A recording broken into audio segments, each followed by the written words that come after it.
What is up guys, Andy Forest Team Runner here, back with another video, and today I'm going to be talking through with you guys my top 5 long run workouts that help me run a faster marathon and might also help you.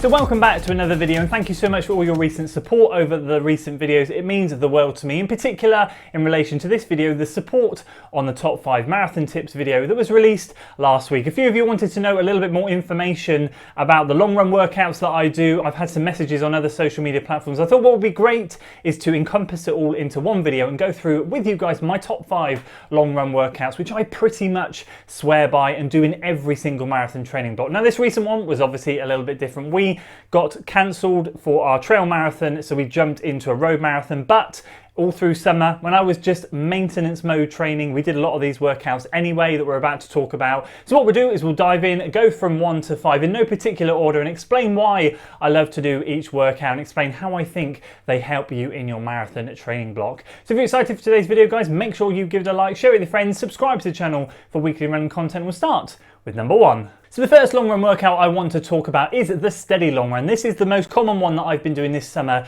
during maintenance mode, and whenever I am in some kind of maintenance mode, this is the long run workout I go to. For me, it's around 15 to 30 seconds slower than goal marathon pace. That's just kind of what it worked out to be for me this summer. I ran my recent marathon at 6:14 per mile, and the majority of my long runs this summer during lockdown were in and around 6:40 to 7 minute per mile pace, but they were on undulating trails most of the time, so the effort there translated to the road would probably be in and around 6:30 to 6:50. So we're talking 15 to 30 seconds roughly slower than my goal marathon pace. And for me, what this did is it just made me get used to the distance at a slightly quicker intensity than easy, but not quite stressing my body enough to get into that marathon pace zone. And what I found magically, it's not magic at all, it's the power of training and consistency, is that by doing these steady long runs, that my easier runs in the week felt so much easier. Like I found possibly the most benefit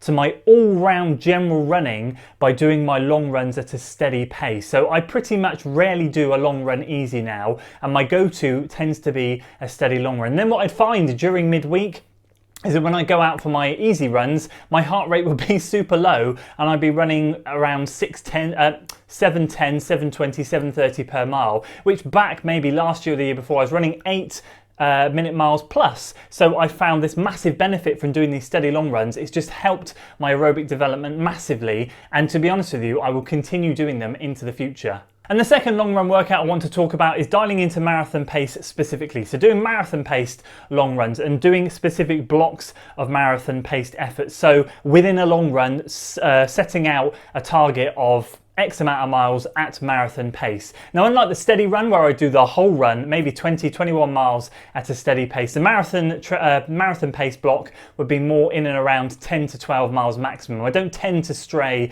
over that 10 to 12 mile amount during marathon paced efforts, because obviously when you're increasing the efforts in the zones, you're obviously putting more stress on the body. It's going to take longer to recover. So I do limit the amount that I spend in that zone, and I don't like to really go over 12 miles. But again, I just find it so beneficial, because the more I do the marathon pace efforts, so the more my steady efforts feel a lot easier, and again, so my easier pace, it feels a lot better. And why do I love to do these? And what's the benefit? Obviously, naturally, the benefit of running at marathon pace gets your body used to dialing in to marathon pace. And I find very lucky where I live here in the Forest of Dean, I have these trails. Doing this effort on trails, it tends to never be by pace, but more by effort. Getting my body used to it means that it's just second nature when I get out onto the roads and feel like I'm just locking into that marathon pace and think, I've done this a million times before. I know exactly what I'm doing here, and it just feels great. So again, just all that work at the marathon pace zone means the steady stuff gets easier, and then the easy stuff gets easier again.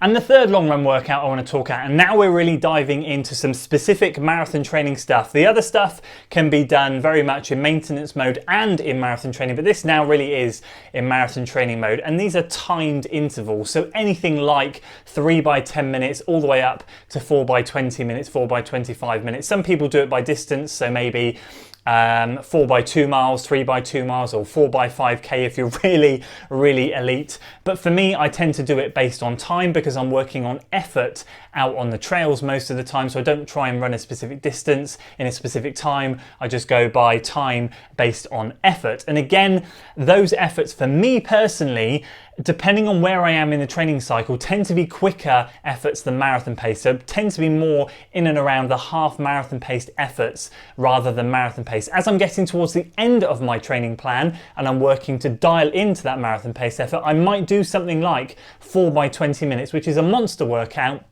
but I'll be dialing into marathon pace effort. But in the beginning of the plan, when I'm trying to work a little bit more on speed and I'm not quite ready to dial in to those marathon pace zones, I will end up doing them probably a half marathon pace effort and maybe sometimes just a touch quicker. And I love really to push hard on those ones because I know if I push hard in the beginning of the plan, once again, just like the other workouts, suddenly that marathon pace feels easy, steady pace feels easier, and easy pace just feels an absolute doddle. So again, for me, it's a great way to start in a marathon training block, 3 by 10 minutes or 3 by 12, and then build up and up and up and crescendo to around 4 by 20 minutes, maybe 3 weeks out. That can be a really good final long run effort before then tapering down for the big day. And the fourth long run workout that I want to talk about, and this is actually one of my favorites, but one of the easiest to do, is a second half effort. Well, that's what I call them. A lot of people say a kick on, a lot of people say a negative split long run, whatever you want to call it. I like to call it a second half push on. And the reason I do that is because I don't like to be specific and say I'm going to negative split or do whatever, because it depends on the terrain I'm on. I might be running flat,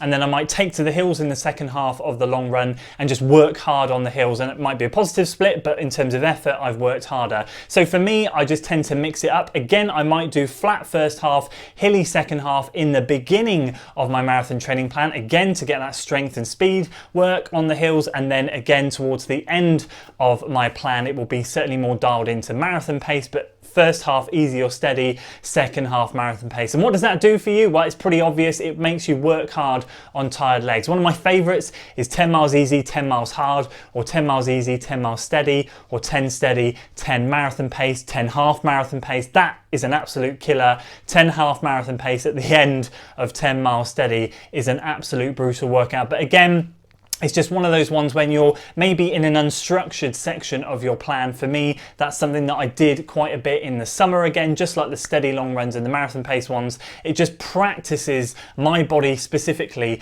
to kick on when I'm feeling tired. And I do my best not to fuel or get to the point where I really don't want to fuel, but then have to because I feel absolutely drained to finish it. Because again, I love to run my body empty on these long run workouts. But caveat there, always take emergency gels with you or food, because I always do, just in case you need to top up. But as a side note, that's just a side thing. For me, negative split, second half runs, kick on, whatever you want to call it, they are absolutely fantastic. And finally, number 5, the piste de resistance. This one is brutal. This is the one, my go-to long run workout 3 weeks out from the marathon. The final biggie that I love to do in most of my marathon training blocks, a mile on, mile off times 8. Now obviously you can do it however one you want to, however many miles you want to, but for me I tend to do 30, 45 minutes gentle jog, warm up, easy pace, that is easy, and then I alternate a mile on, a mile off. And so what I try and do is a mile faster than marathon pace and a mile slightly slower than marathon pace. So the mile off is never easy,